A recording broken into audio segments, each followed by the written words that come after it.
ধান থেকে বা গম থেকে হয় বলো নাম বলো। চাল থেকে আগে বলি। চাল, চিড়ে, মুড়ি, খই এগুলো খেতে পারি।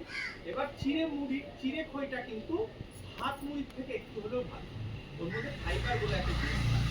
হ্যাঁ, আর খেতে পারি কি ডালিয়া, আটা, সুজি, এগুলো শর্করা। তো আমরা মেন এগুলো খাই। তাছাড়া ভুট্টা আছে, ছাতু আছে, এগুলোর মধ্যেও শর্করা আছে।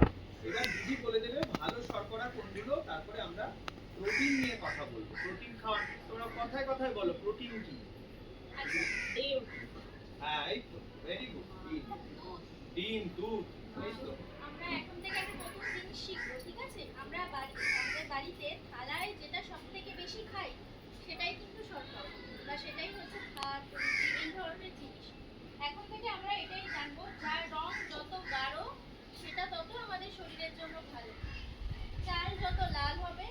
দই থেকে, দইটা হচ্ছে ভালো সোর্স অফ কি, যে ভিটামিন ডি বা ক্যালসিয়াম। ঠিক আছে, ভিটামিন ডি কিসের জন্য কাজে লাগে? আমাদের হার্টের জন্য, আমাদের যে ইমিউনিটি পাওয়ার রয়েছে সেই ইমিউনিটির জন্য হচ্ছে ক্যালসিয়ামকে দরকার পড়ে। আর কিসের জন্য পড়ে না, আমাদের হচ্ছে মাসেল স্ট্রেংথ, এই যে কাজ করার যে ক্ষমতা, সেটা আমরা কোথা থেকে পাই না, এই ভিটামিন ডি থেকে পাই। তাহলে ভিটামিন ডি বা ক্যালসিয়ামটা আমরা কোথা থেকে পেতে পারি? দুগ্ধ জাতীয় কোনো খাদ্য থেকে পেতে পারি, বা হচ্ছে যেটা আমরা প্রাণী থেকে যে প্রোটিনটা পাই সেই প্রাণীর সোর্স থেকেও আমরা কি হচ্ছে ভিটামিন ডি বা ক্যালসিয়ামটা পেতে পারি। এই যে অনেক ছোট ছোট বাচ্চাদের কি দেখা যায়, যে এই যে দাঁতের প্রবলেম দেখা যায়, পায়ে ব্যথা, হাঁটুতে ব্যথা, যে কোমরে ব্যথা হয়, এটা বয়স বাড়ার সাথে সাথে বাড়তে থাকে। আমাদের শরীরে কি হয়, ক্যালসিয়ামটা কমতে থাকে আফটার 45। তো সেই 45 এর পর যদি ক্যালসিয়াম কমতে থাকে, তখন হচ্ছে আমাদের এই খাবার আছে ক্যালসিয়াম আছে।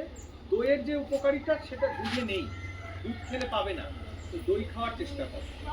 দই ভালো করে দুধটাকে জাল করে নিয়ে দোকানের মিষ্টির দোকানের অল্প 100 গ্রাম দই কিনে আনবে কি 50 গ্রাম, ওর থেকে 1 চামচ নেবে 5 গ্রাম, এটা বাটির মধ্যে মাখিয়ে নিয়ে ওই উষ্ণ উষ্ণ থাকবে দুধটা, ওটা ঢেলে দেবে। বেশি গরম থাকলে হবে না, হাত ডোবানোর মতো উষ্ণ। ওটা ডোবানোর পরে এই দইটা দিয়ে তুমি ওই দুধটা কোনো একটা প্রেসার কুকারের মধ্যে ঢেকে গরম জায়গায় রেখে দিবে। করে দেখো প্রথম একটু জল কাটা কাটা হবে, আন্দাজ হয়ে যাবে। দাগটা হয়ে গেলে তখন দই বসাবে। ওইটা যদি একটু জল ওইটা ওই টমেটো একটু দিয়ে দেবে, একটু পেঁয়াজ দিয়ে দেবে, একটুখানি ওর মধ্যে শসা দিয়ে দেবে, বিট লবণ, কাঁচা লঙ্কা দিয়ে ছোলা মাখা করে যাদের কাঁচা ছোলা সহ্য হবে না তাই একটু সেদ্ধ করে দেবে। ছোলা বয়সেও লাগবে, এনার বয়সেও লাগবে, সবারই খাবার দাবার খেতে হবে, শক্তি পেতে হবে। শুধু তো শক্তি না, আমাদের এই শরীরের মধ্যে প্রচুর কলকবজা আছে। যেরকম বাইরে আমরা মেশিন দেখি, তো বিভিন্ন একটা নাকি বাংলায়, তাহলে আমি এটা চেষ্টা করতে হবে যে ওদেরকে বোঝাতে। ছোটবেলা থেকে কি করি, মায়ের দুধ যেই ছেড়ে দিল বাচ্চারা অমনি, তাদেরও কোনো অসুবিধা নেই, প্রোটিন মাছ ডিম মাংস খেতেই হবে তা না, খেতে পারলে ভালো। নাহলে এরকম যদি থালাটা হয়, ভাতটা কম করো, এই থালাটাকে এইরকম হাফ প্লেট সবজি নাও। সবজি মানে তুমি প্রথমে শসা নাও,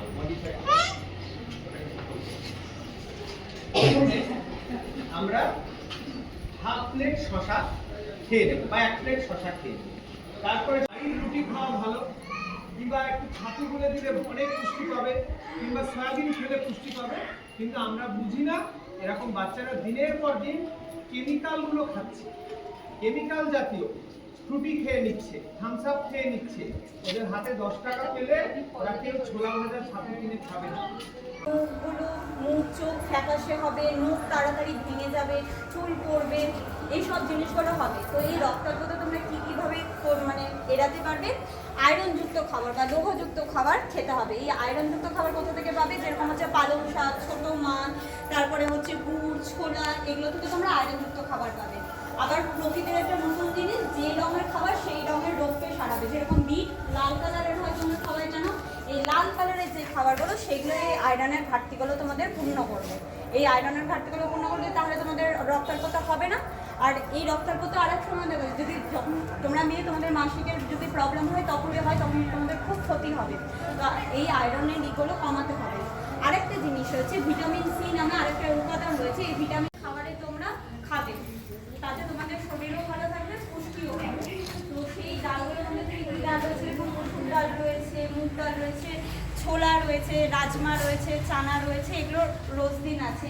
আর মাছ মাংসের ভিতরে মাছ রয়েছে, মাংস রয়েছে, ডিম রয়েছে, এগুলো রয়েছে। আবার ছানা থেকেও তোমরা পেতে পারো। তারপরে তোমরা এরকম করে আরও প্রোটিন পাবে যদি তোমরা সকালবেলা ছোলাটাকে ভিজিয়ে রেখে দেবে রাত্রেবেলা, সেটাকে সকালবেলা উঠে খালি পেটে যদি একটু খাও ভিজানো ছোলাটাকে, তাহলেও প্রোটিন পাবে। তারপরে সবুজ মুগ যে হয়, সবুজ মুগও রাত্রেবেলা ভিজিয়ে রেখে দিতে পারো, যেটা তোমরা তরকার ডাল বলো। সেই যেখান থেকে ডাল জাতীয় জিনিস থেকে কিন্তু যে প্রোটিনগুলো পাওয়া যায় সেটা হচ্ছে প্ল্যান্ট বেসড প্রোটিন।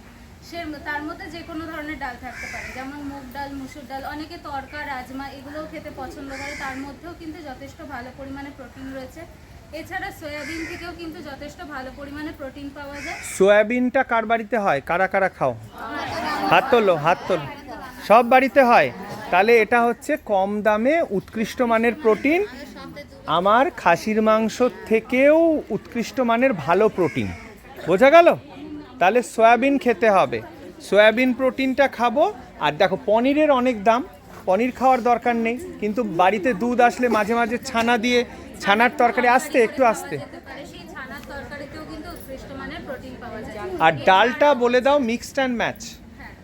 ডালটাও আপনারা যে কোনো ধরনের ডালই খেতে পারেন, কিন্তু একটু চেষ্টা করবেন আজকালকার দিনে যেহেতু অনেক পরিমাণে প্রিজারভেটিভ মেশানো হয়, যদি রাতের বেলায় একটু ডালটাকে ভিজিয়ে রাখা যায় তাহলে কিন্তু সেটা সকালবেলায় জল ঝরিয়ে ভালো করে রান্না করে তখন খাওয়া গেলে যত পারবেন ভিজিয়ে রাখবেন ডাল, আর তারপরে ভালো করে ধুয়ে ওই হোয়াইট পাউডারটাকে একদম হাঁটিয়ে দিতে হবে।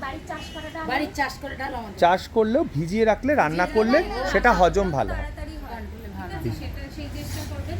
এছাড়া বিভিন্ন রকমের বাদাম, যদি আমন্ড নিতে পারেন তো খুবই ভালো, যদি আমন্ড নাও নিতে পারেন আমাদের ন্যাচারালি যে চিনে বাদাম, যে কাঁচা বাদাম পাওয়া যায়, সেই কাঁচা বাদাম ভিজিয়ে রেখে সেটাকে খেলেও কিন্তু অনেকটা পুষ্টি পাওয়া যায়।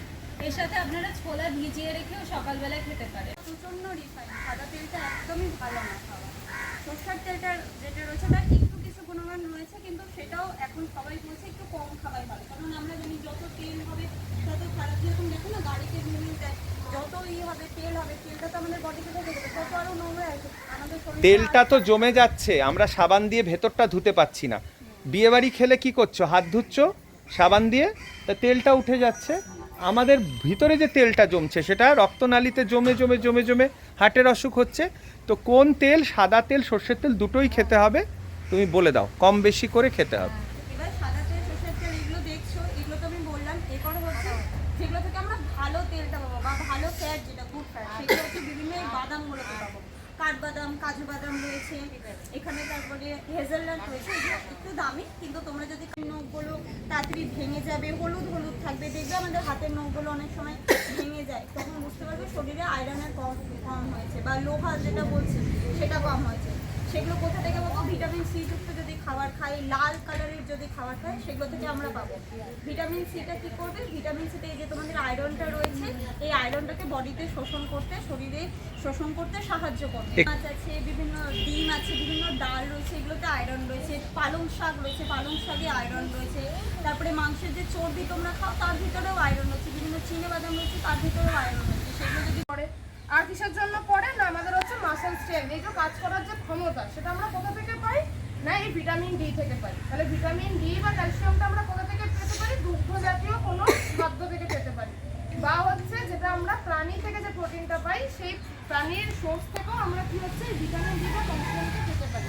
এই যে অনেক ছোট ছোট বাচ্চাদের কি দেখা যায়, যে এই যে হাঁটুতে ব্যথা যায়, কোমরে ব্যথা হয়, এটা বয়স বাড়ার সাথে সাথে বাড়তে থাকে। আমাদের শরীরে কি হয়, ক্যালসিয়ামটা কমতে থাকে আফটার 45। তো সেই 45-এর পর যদি ক্যালসিয়াম কমতে থাকে, তখন হচ্ছে আমাদের এই খাবারগুলো খাওয়াটা উচিত। ভিটামিন ডি, এবার আমি অনেকটা দুধ খাচ্ছি, ছানা খাচ্ছি, মাছ খাচ্ছি, তাও কেন আমার হাড়ে ব্যথা হচ্ছে?